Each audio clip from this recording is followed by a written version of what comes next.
Hey guys, it's Karrie and I am back with part 2 of my roasted chicken dish that I bought at my local grocery store. So this particular meal that I'm going to be making with the same roasted chicken that you saw in last week's video, hint hint, I filmed these back to back. I didn't wait 3 weeks to film these, so I just wanted you guys to know that.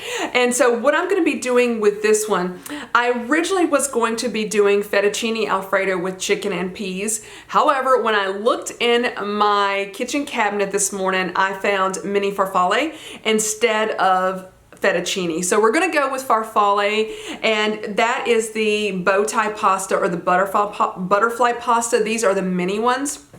And so while I absolutely love making my own pasta, that takes a lot of time, and I do mean hours of your time potentially. It is a lot quicker to buy a box of pasta. So, and it's not that expensive either, while if you make it, it is more expensive to make your own. So I just wanted to throw that out there.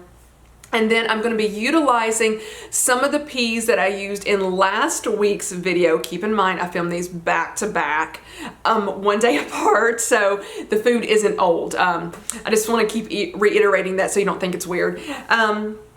And then in next week's video, I'm going to be using some of this same mixture for the pasta. I'm just going to be using it, I'm going to get some out of the mixture. I'm going to get the mixture out before I put the pasta in. That's what I'm trying to say. And then I'm going to be using something else. So come back next week and you can find out what I'm using with this Alfredo chicken and pea mixture for next week's video. I hope you enjoy. Let me know if you make this. I would really appreciate it.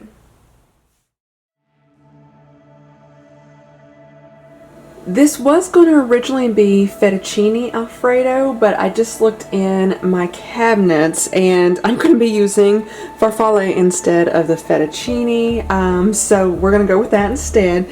Pretty much tastes the same, but you can use whatever pasta that you want. And these are the mini ones. So these are like your butterfly pasta or your bow tie pasta. I'm going to go ahead and make the Alfredo sauce, and what I use for that is some butter, and this is my favorite butter right here. I use 2 different types of cheeses. I use Parmigiano Reggiano. It's one of my favorite cheeses right there. You can definitely buy pre-grated of this cheese. I don't think it's as good, but you can definitely do that to save time. And then I also like to use the Pecorino Romano. This is one of my favorite cheeses as well. So I will use both of those. And then I've got some heavy cream right here. Let me see. Oh, that's bright. So I use that.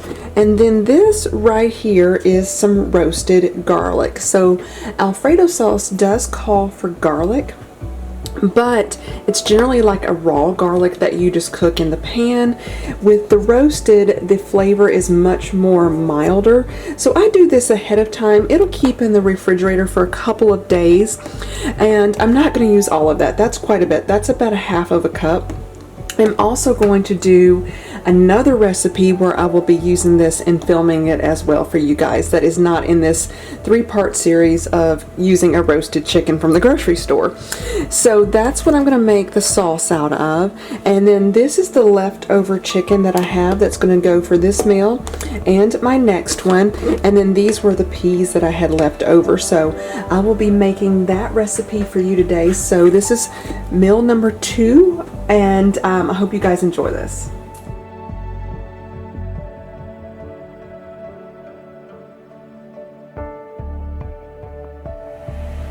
I've got my water on to boil right here, and this is the mini farfalle pasta. So I'm going to be using probably, this is a 1/3 of a cup, I believe. Let me look. Yeah, as you can see, I like Disney stuff.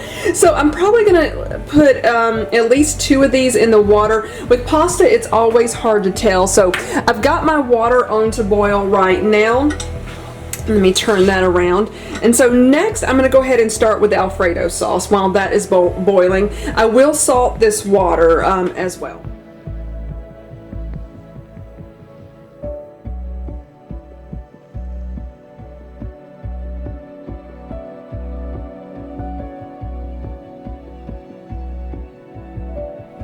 Okay, so I'm first going to start with my butter, and I'm going to put about half a stick of this butter in this pan and melt that.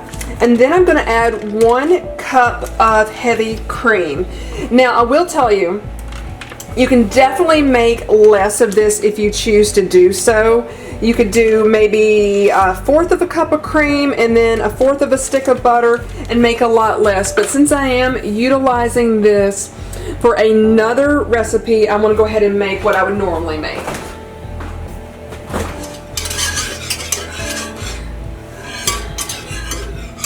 I have this burner on between 3 and 4. I wouldn't go much past medium. You could take it up to medium, and I think I might take it between 4 and medium. And the reason why I do that, I do not want to scorch this heavy cream that I'm about to pour in here right now. So I have 1 cup of heavy cream, and you're going to need to whisk this for about 5 minutes.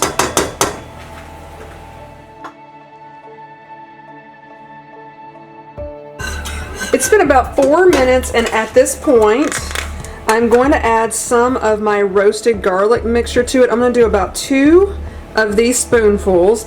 That is a lot of roasted garlic. I might have went overboard there, but I will tell you, this is not as strong or as potent as raw garlic, so I like it. So just utilize it at your own risk, and be careful who you breathe on. So I'm going to stir this for another minute. Let me check the time. 1 more minute, actually less than a minute. Then I'm going to start adding the cheese to it.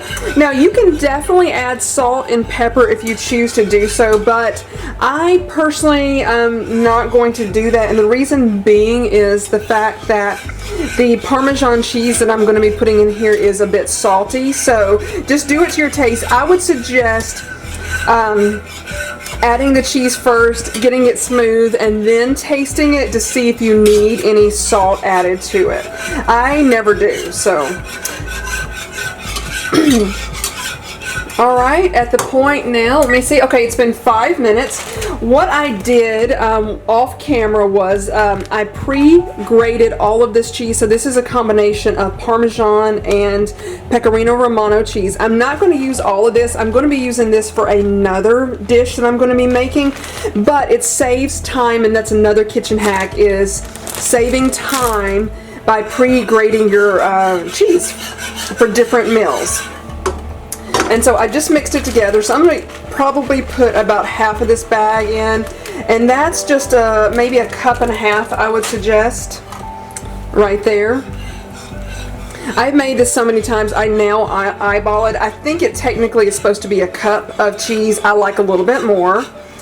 And I love the combination of the 2 cheeses. I think a traditional Alfredo sauce will just maybe have Parmesan cheese, but I love Pecorino Romano, so I definitely suggest you do that. This is obviously not going to be low calorie or low fat.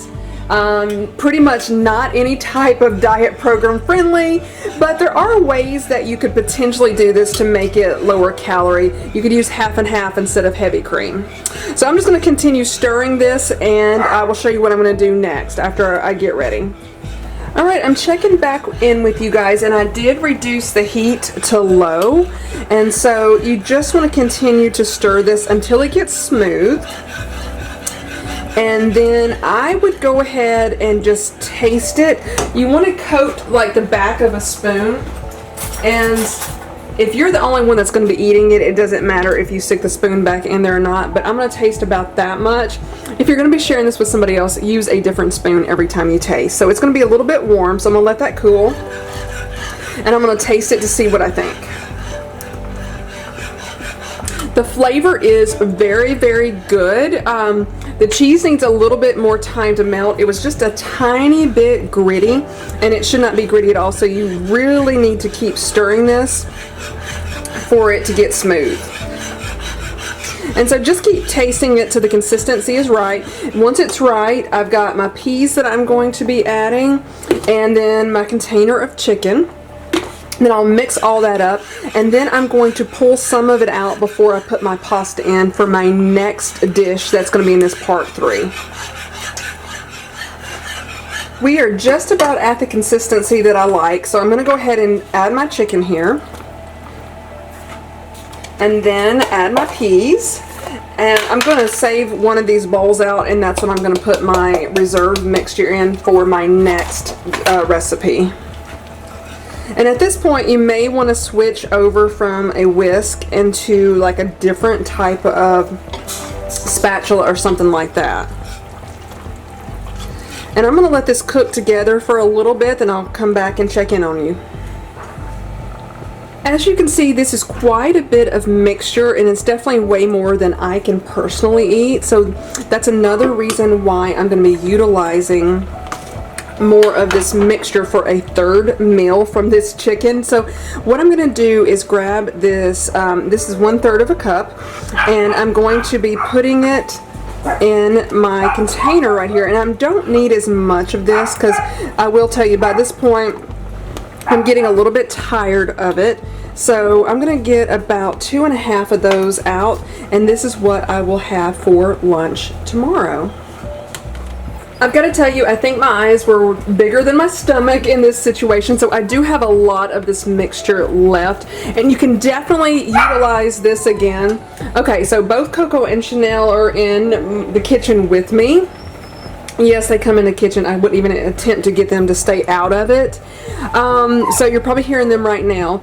They absolutely cannot have any of this. It's got garlic in it, and garlic is like poisonous or toxic to dogs, so they will not be getting any of this.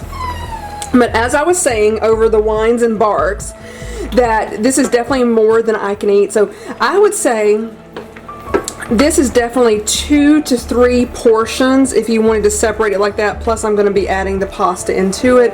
So you can definitely eat this again the next day, or if you have it for lunch and then supper, something like that. So I'm going to go ahead and start adding the pasta to it. I personally don't like Chanel. I personally don't like al dente pasta, so I cook it a little bit longer than it says, but I don't mind that. And you can either drain your pasta out into like a colander or strainer, but I am using a spoon with holes in it, and the pasta is cooking right beside it, so I am just going to spoon the pasta over, and hopefully I don't make a mess. And then I'm going to let this cook for maybe 5 more minutes or so, and let the pasta kind of soak up all of the sauce.